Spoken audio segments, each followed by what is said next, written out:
What is up, gamers? It is your boy, Icarus, Princess in Another Castle, and today I'm bringing back an oldie.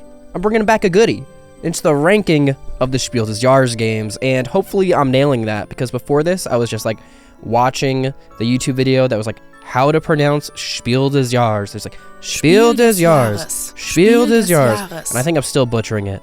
But whatever. I need to detox from talking about Root for the last 2 years. The mole video took me a year to make. So, you know, I gotta make a quickie. And today, we're talking about Enchanted Forest. I kind of stopped on a banger because I kind of adore this game. It's not very good. But if you really think about it, goodness is a social construct, right?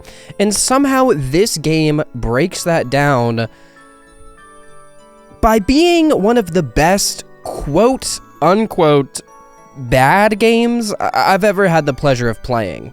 It's truly a shame that the Kinderspiel des Jahres had not been created by the time that this game was released, because it surely would have won it. Enchanted Forest is what I'd personally call a baby game, and I say that non-derogatorily.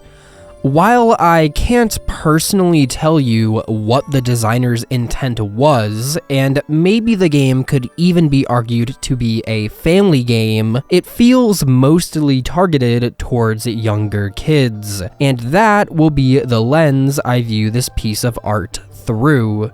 The theme of the game supports this, as it revolves around children's fairy tales. Interestingly, the designers Michelle Machos and Alex Randolph were staying in the Satterberg Castle at the time of developing the game, the same castle that inspired Sleeping Beauty, which helped inspire Enchanted Forest's theme.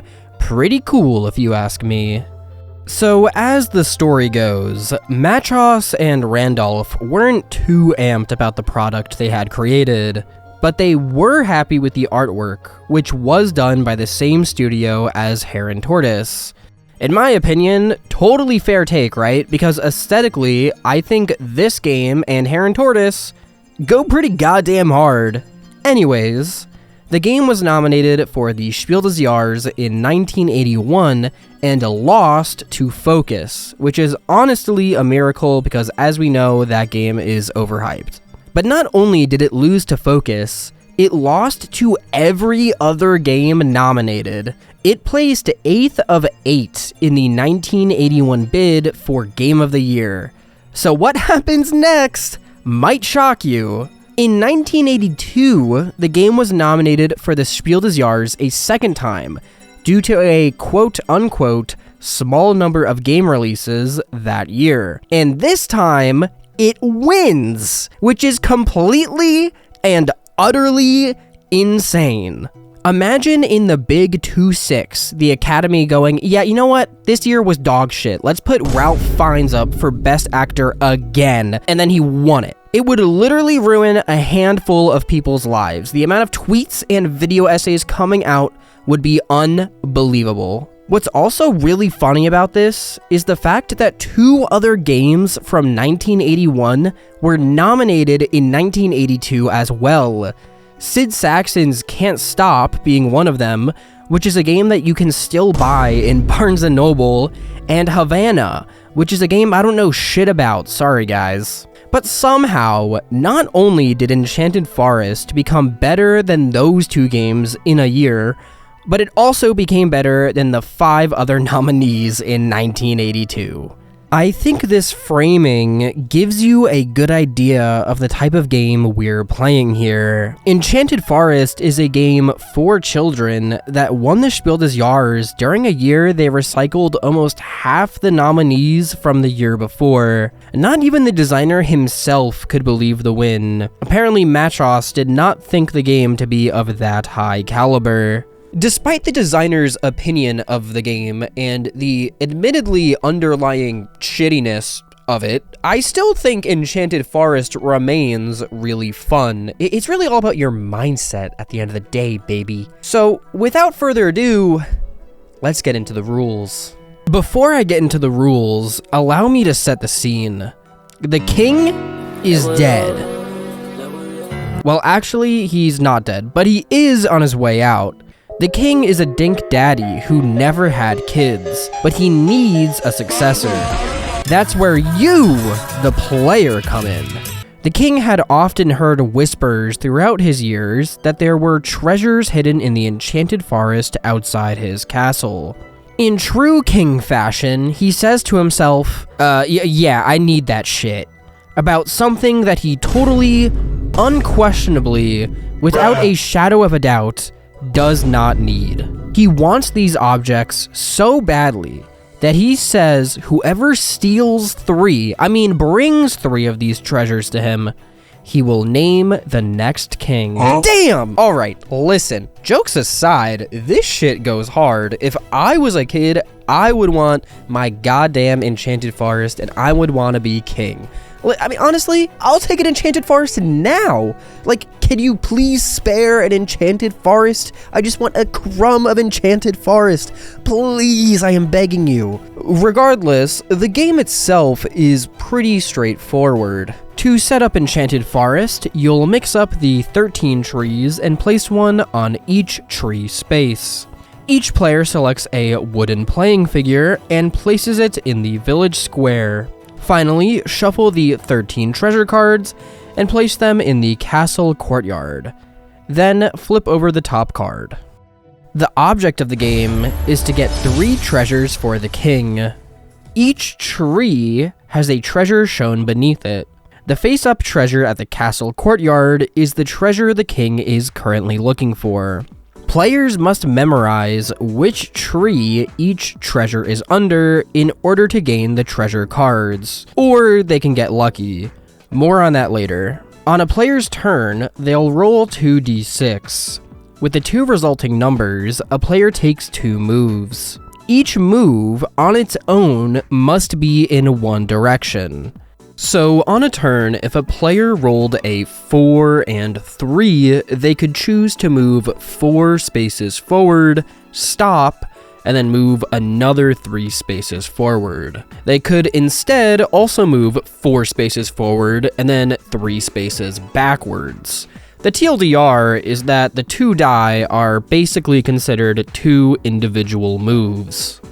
If a player lands on a tree space, they pick up that tree and look at what treasure is beneath it. If a player lands exactly on the key space next to the castle, they may announce under which tree they think the current treasure is under. That player picks up the tree they guessed, and if they were correct, they show the other players, put it back down, and take that treasure card. Then, the next treasure card is turned over, and the turn is passed to the next player. Importantly, if a player's wooden playing figure remains in this space on their next turn, they may guess again instead of rolling the dice. If a player chooses the wrong tree, they place the tree back quietly without showing the other players, and without another word, take their piece straight back to the starting space. And that's pretty much the entire game. The first player to get 3 treasure cards wins. Except I haven't told you some of the other rules yet. If you land directly on another player, you send them back to the start space. Absolute cinema. If a player rolls doubles, they invoke magic, which allows them to do one of 3 things. That player's choice. The first option is to move to any tree space and look under the tree there. The second option is to move your wooden playing figure to this horseshoe space, which is pretty close to the castle. Your third and final option is to shuffle the treasure cards, including the currently face-up one, and reveal a new treasure card. If the same treasure card that was just face-up is face-up again, it remains. And that is the game. Those are all the rules. And no, before you ask, no DLC, no loot boxes, no Kickstarter expansions. If they had them, I'd have them. You know what I mean?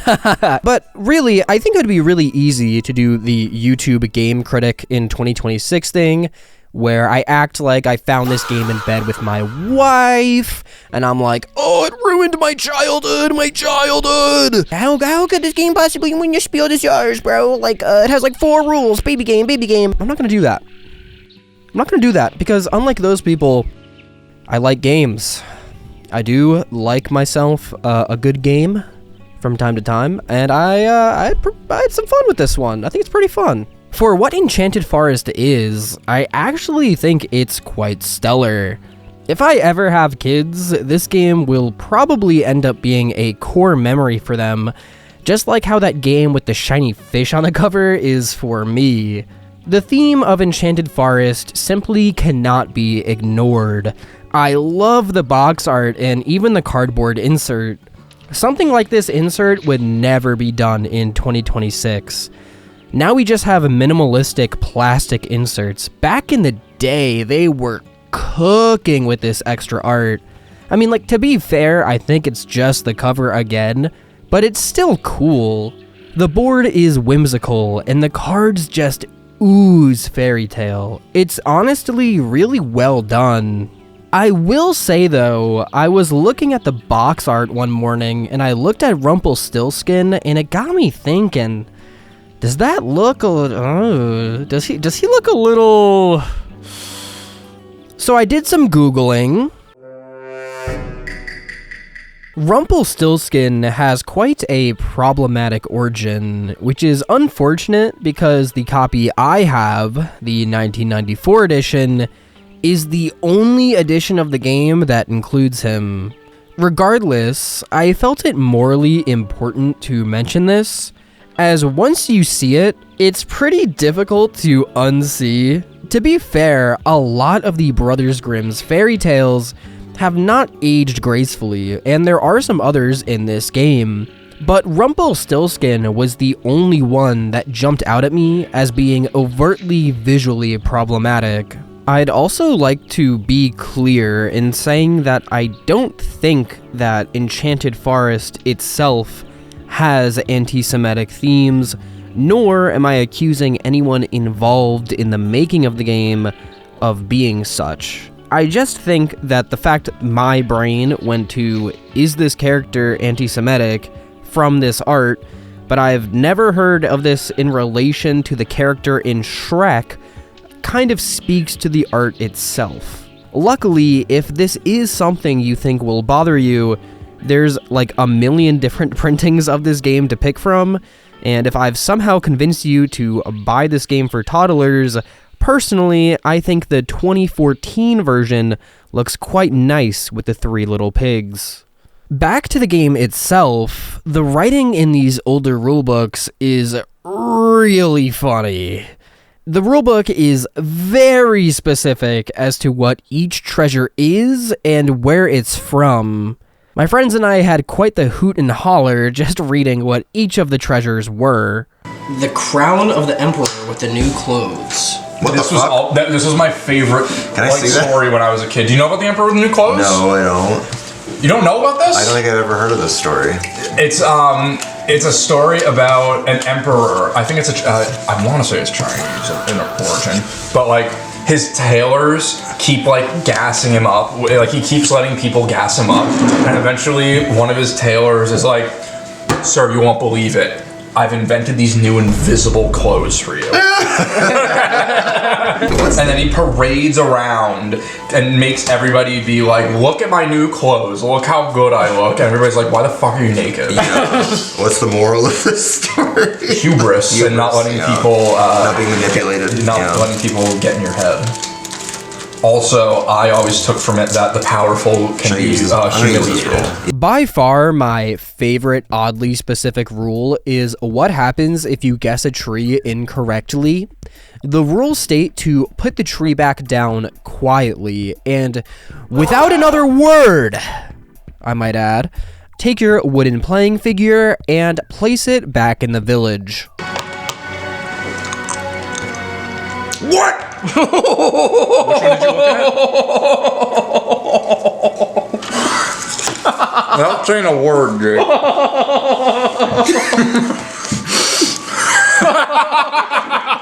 Oddly enough, though, some of the rules are not nearly as microscopically detailed. In order to determine who goes first, the rulebook simply states, decide by rolling the dice who goes first.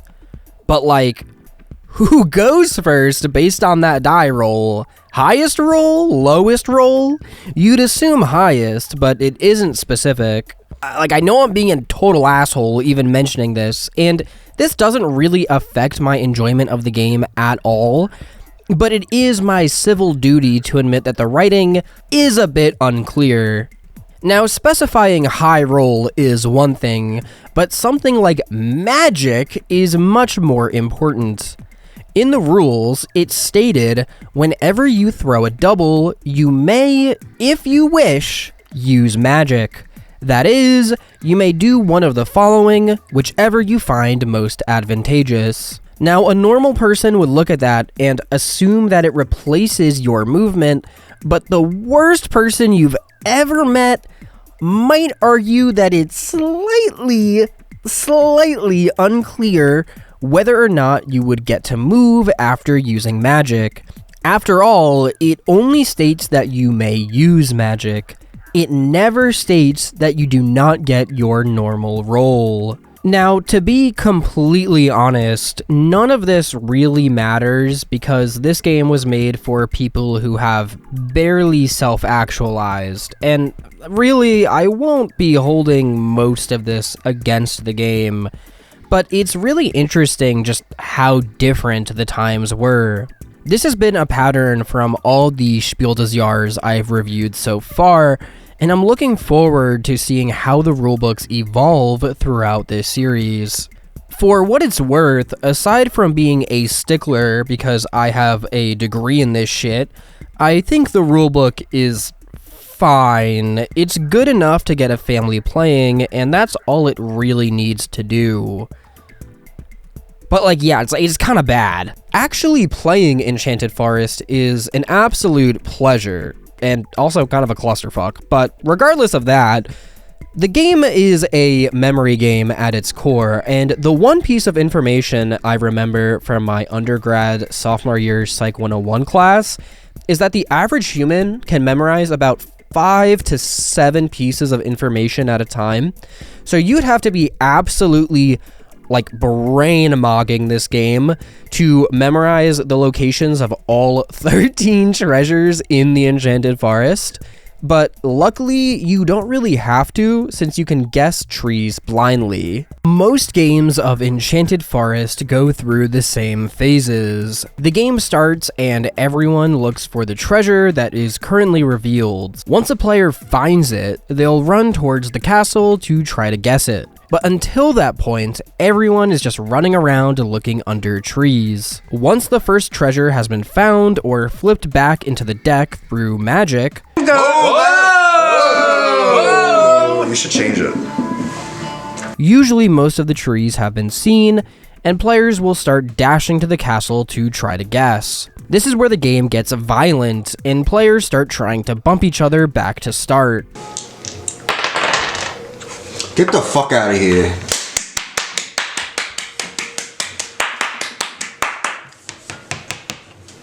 Get the fuck out of here. If there's one thing I can say about this game, it's that it's certainly interactive. You always have to be aware of where the other players are, because if they're within 12 spaces of you, you can and will get fucked over. This allows for some very basic but cool strategizing.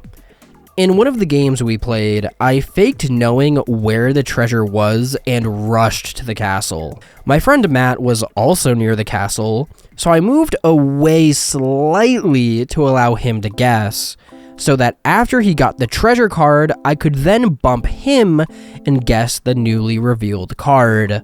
Sadly, this was all for naught, because the treasure card Matt flipped over, neither of us knew the location of, so we both ended up guessing incorrectly.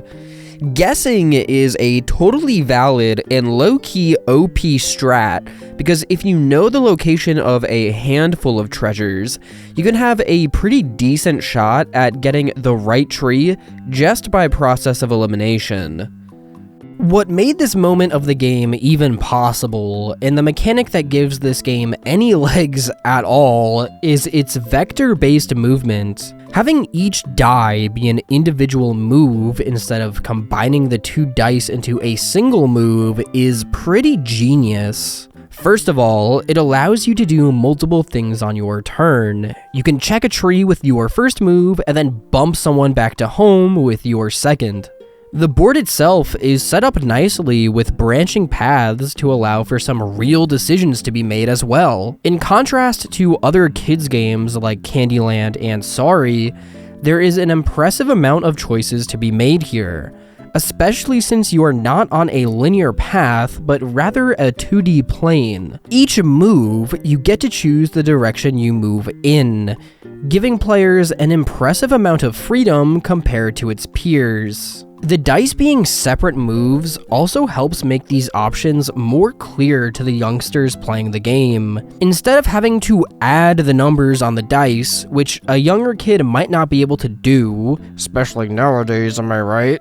They get to make 2 individual moves by simply counting the numbers on each die. It rides the line of just having enough complexity so a kid can understand it and make decisions, and I think we can all call that good game design. Like, that's pretty good. One of my favorite parts about the game is the memorization of the treasures. It sounds really silly, but you kind of start to make up your own fairy tale in your head to help memorize where each treasure is.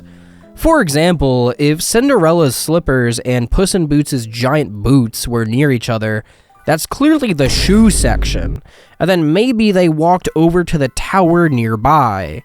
I think this is pretty great for children too, as using your imagination at a young age, seems pretty important. I'm not like a youth psychologist, but it seems like better than putting an iPad in front of them, I think. Now, for all of the adults watching this video, I'd like to let you all in on a little-known game variant. Now, some say this was even the way God intended for the game to be played. This is, of course, playing Enchanted Forest with your boys, or girls, or NBs, or anyone in between, after kicking back, having a few beers, or, God forbid, smoking a doobie. Takes have you ever seen, a doobie? While I do not encourage substance abuse, and I want you all to drink responsibly, playing Enchanted Forest with a slight brain impairment makes it absolutely hilarious. You forget where stuff is more, you bop others without a second thought. It's truly mechanical genius. What's it called? The golden ball that the Frog King retrieves from the well for the princess. Enchanted Forest Doobie Edition should have won Game of the Year over Expedition 33. Why not? It already won Game of the Year once in a year it wasn't released in. Bring it back, come on. Overall, I would say I have an intrinsically enjoyable time every time I play Enchanted Forest. Could you write your PhD thesis on it? Probably not, but maybe. If you argue your point well enough, I feel like you could. Maybe. Why not? Regardless, the game knows what it is, and it's doing whatever it's doing pretty well, I'd say. It's got a lot of charm, and for what it's worth, the handful of times that this game has hit the table, it's created some lasting memories and inside jokes between me and my family and friends. And for a baby game, that's pretty good. So, let's put her on the tier list. Alrighty gamers, it is time to throw Enchanted Forest on the old tier list, and it's gonna be going in the it was okay tier. Now look, I know I just hyped this game up a lot, and I don't want to take away from that. I do like Enchanted Forest quite a bit, but I just do not think it is in the same punching class as the 2 games in the pretty good tier, but that's okay. In the grand scheme of things, this is B tier. That's pretty good. It's not it's not pretty good, but it's good. Honestly, I named these tier list names like when I was in my edgy YouTuber phase, I guess, because they're a bit brutal. It goes from pretty good to it was okay. And that's kind of a shame. Maybe I'll rename them. Let me know what you think about that. Regardless, I do think this game is kind of a hoot and a holler. If you have kids, I think this is a great game to play with them. And if you have the right friends and family, it's also kind of a blast. Like, it's kind of great. I will say, of the 4 games that I've played so far on this list, I think I might have the fondest memories of playing this one. I don't think it's the best game, but I might have had the most fun playing this one, as odd as that sounds. So honestly, at the end of the day, I don't really care where this ends up on the tier list, because it's the friends you made along the way, am I right? But anyway, next up is Scotland Yard, a game I know very little about, but hopefully we have our first GOAT contender on our hands. I'll see you all then. Goodbye. Adios. Au revoir. Auf Wiedersehen. Toodaloo. I don't know any others. All right, bye.